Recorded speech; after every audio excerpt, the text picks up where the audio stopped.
Hey, what's up, A-Push kids? We're back for our next lecture in AP US History. Today we're going to be covering topic 5.10, Reconstruction. Our learning objective today is learning objective 5K, explain the effects of government policy during Reconstruction on society from 1865 to 1877. So first, let us go ahead and define what Reconstruction is and when, where it was happening. So Reconstruction is the era from 1865 to 1877, when the U.S. government is going to attempt to rebuild the nation after the Civil War. And there's several different types of Reconstruction that are going to need to go on. All right, we're going to have Reconstruction that's going to need to be political. We're going to need to have Reconstruction that is going to be social, as well as economic Reconstruction as well. So we do see that during Reconstruction, the government's going to have to readmit the seceded southern states back into the Union. And this is an example of how we're going to have political Reconstruction, the political reformation of the United States. In addition to this, we're also going to have social Reconstruction, as slavery is going to end with the passage of the 13th Amendment, and newly emancipated slaves will have to be brought into society in some fashion. And then finally, economic Reconstruction, where we're going to have to rebuild the South after more than 4 years of fighting, and be able to rebuild it physically since it is destroyed. Its economic base is completely destroyed. So let's look at our first two of four key ideas today. So key idea number one for today says Reconstruction altered the relationship between the states and the federal government and led to debates over new definitions of citizenship, particularly regarding the rights of African Americans, women, and other minorities. And key idea number two, the 13th Amendment abolished slavery, while the 14th and 15th Amendments granted African Americans citizenship, equal protection under the laws, and voting rights. Now, as the Civil War ended, Lincoln had promised a Reconstruction plan for the Union, where he said in his second inaugural address, with malice towards none and charity for all. This is the idea that Reconstruction under President Lincoln would be one where it would be much easier on the southern states, an idea that the southern states would not be punished for having seceded from the Union, an attempt to kind of bind the nation back together quickly. However, the Constitution gave no guidelines on how to readmit states to the Union. And the issue that would come up is how exactly to do it. Lincoln and the presidency and Congress very much disagreed on how to treat the southern states.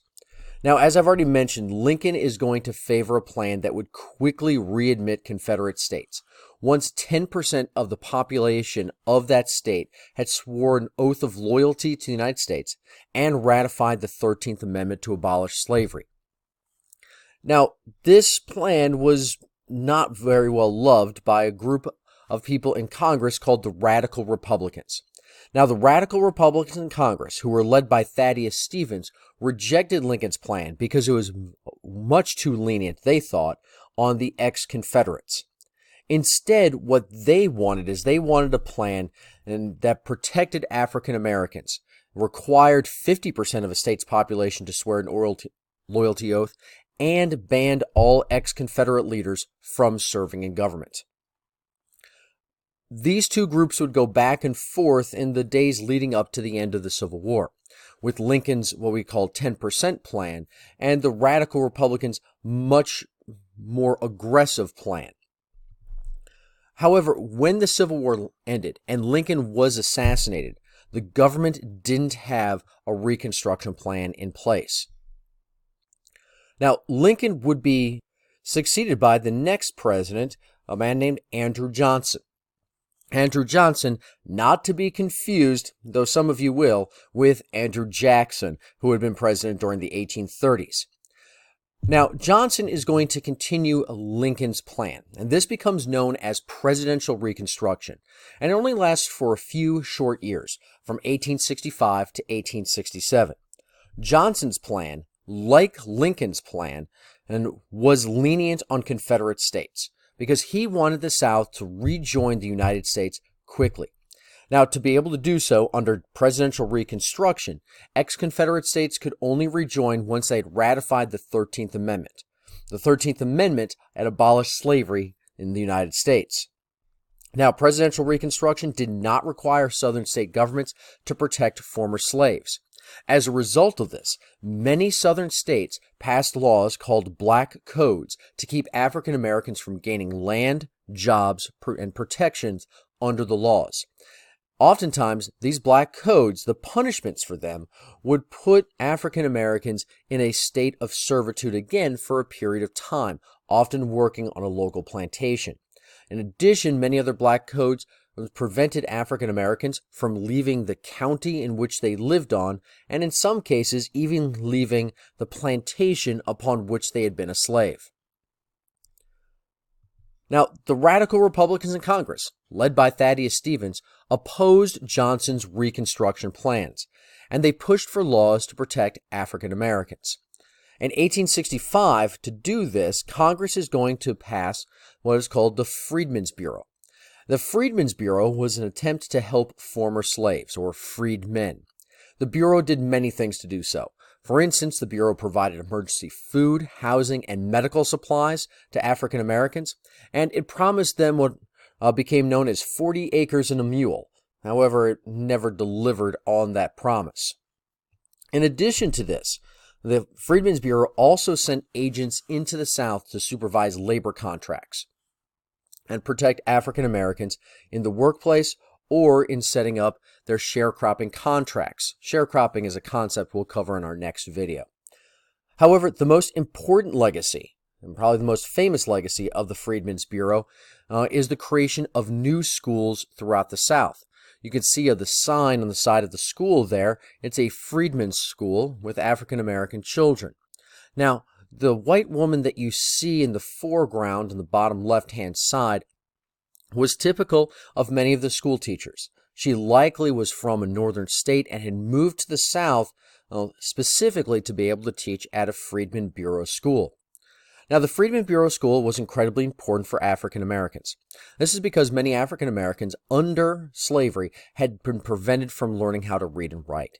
In fact, in many states, it was illegal to teach slaves how to read or how to write.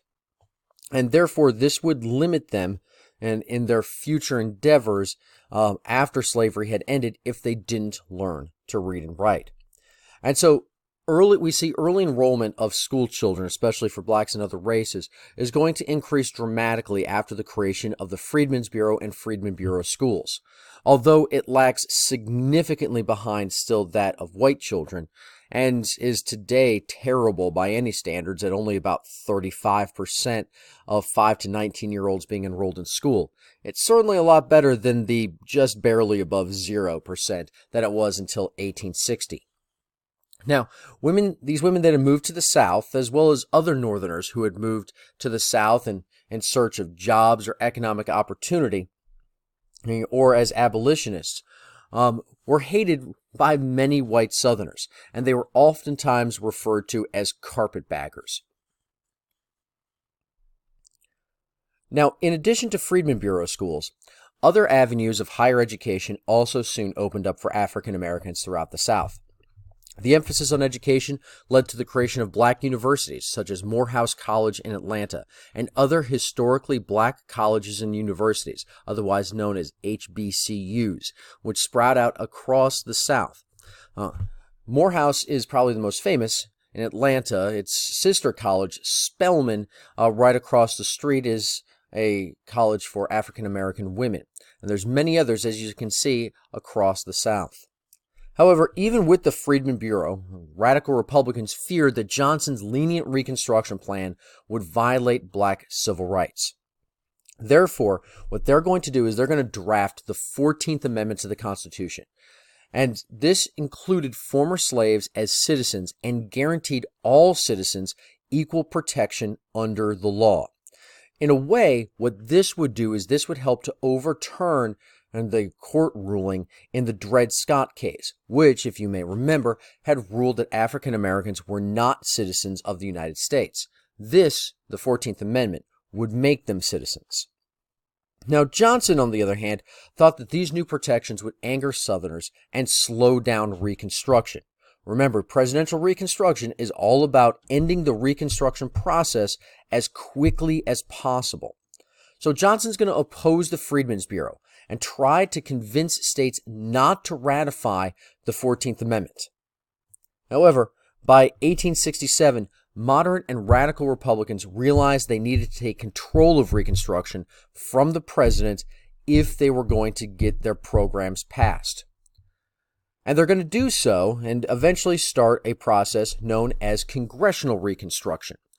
Congressional Reconstruction will last from 1867 to 1877. Now, if we're going to contrast Congressional Reconstruction to Presidential Reconstruction, Congressional Reconstruction was strict. It protected the rights of former slaves and kept Confederate leaders from regaining power in the South. One of the first acts passed by Congress as part of Congressional Reconstruction was going to be the Reconstruction Act of 1867. This is going to divide the South into 5 military zones, with U.S. troops enforcing Reconstruction. Now, what's interesting about this is that many of these troops that are in the South were African American soldiers. Many of them had enlisted after the passage of the Emancipation Proclamation in 1863. And the fact that Northern soldiers, black Northern soldiers, were in the South enforcing Reconstruction angered Southern whites even more. Now, many ex-Confederate states were required to give black men the right to vote at the state level and to be readmitted under the Reconstruction Act of 1867, and states had to ratify the 14th Amendment and protect black citizenship. Now, President Johnson will obstruct Congressional Reconstruction.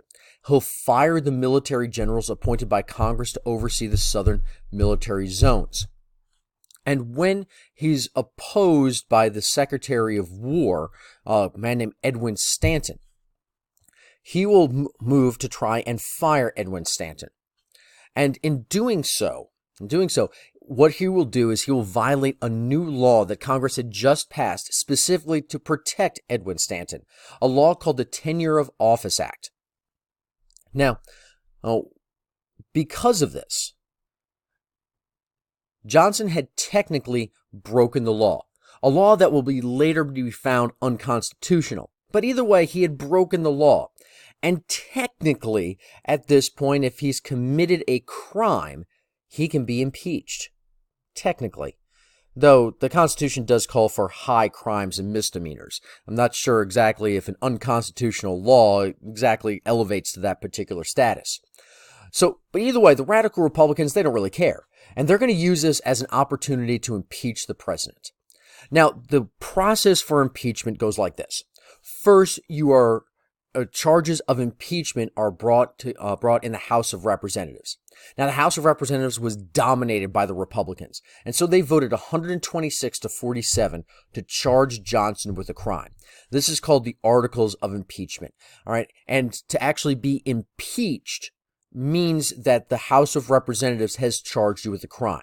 So Johnson was impeached. However, impeachment doesn't mean that you're not still the president.